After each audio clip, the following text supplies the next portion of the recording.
চাচা কিছু দেন, খিদা লাগছে। এই তুই এদিকে যাবি না, না তোর গাড়ি ধাক্কা বের করে দেবো। খাইয়ে কাম না খালি আমার কাস্টমার ডিস্টার্ব করস।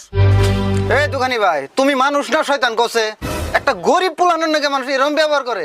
ওরা কিছু টাকা দিলে তো জায়গা। ভাই আপনি জানেন না, ওরা 5টা করে 2বার দিছি, তাও বারে বারে আহে। এত বড় একটা দোকানের মালিক হইয়া মাত্র 5 টাকা দিছ, তাও এত বড় বড় কথা? ভাই আমি গরিব মানুষ, আমার কাছে 5টা মেলা। আপনি না তো বড় লোক মানুষ, দিয়ে আপনি করে দেন। কই টাকা দিম মানে? এই তুমি কি আমার চিনো? না চিনলে তাই কি, আমি নাগাল মেলা বড় লোক দেখছি, আমরা তো 5টা দেই। আপনি নাগাল বড় লোক মানুষ, 2টাও দিবার চায় না। তুমি আমার বিষয়ে কিছুই জানো না। তোমার নাগলা মেনশন নগে আমি পেছাল বেড়ে হইতে টাইম লস করুম না। এই বাবু ধরো।